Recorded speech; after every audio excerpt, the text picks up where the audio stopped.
Hey, salut à toutes et à tous. Aujourd'hui, je vais vous parler d'un sujet qui concerne beaucoup de monde, l'obtention d'un titre de séjour ou de la nationalité française est en train de devenir bien plus compliqué. Depuis mai 2025, la France a décidé de renforcer les règles. Désormais, si tu veux demander un titre de séjour, il ne suffit plus d'avoir un niveau B1 en français. Il faudra prouver un niveau B2, c'est-à-dire être capable de s'exprimer de façon claire et détaillée sur plein de sujets du quotidien. Concrètement, ça veut dire passer un test de langue assez poussé, avec 4 épreuves, compréhension écrite, compréhension orale, production écrite et un entretien individuel.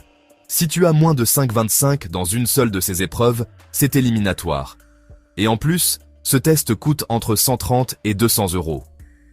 À partir du 1er janvier 2026, ces nouvelles conditions seront obligatoires. Et ce n'est pas tout. Pour devenir français, il faudra aussi réussir un nouvel examen civique, qui portera vraiment sur les valeurs de la République comme la liberté, l'égalité, la fraternité, l'égalité homme-femme et la laïcité. Avant, ces questions étaient posées à l'oral, maintenant ce sera un vrai test à réussir. Mais ce n'est pas fini. Il y a aussi de nouveaux délais à respecter. Par exemple, pour être régularisé, il faut maintenant prouver 7 ans de présence en France et avoir travaillé au moins 12 mois dans un métier en tension. Sauf que la liste officielle de ces métiers n'est même pas encore connue. Beaucoup de migrants se retrouvent donc dans un flou total. Les associations, comme la Fédération des acteurs de la solidarité, dénoncent des critères excessifs et discriminants. Elles ne peuvent même plus déposer les dossiers à la place des demandeurs. Autre souci, toutes les démarches sont désormais en ligne. Plus de guichets physiques, tout se fait sur Internet. Pour ceux qui ne maîtrisent pas la langue ou qui ne sont pas à l'aise avec l'informatique, c'est encore plus compliqué.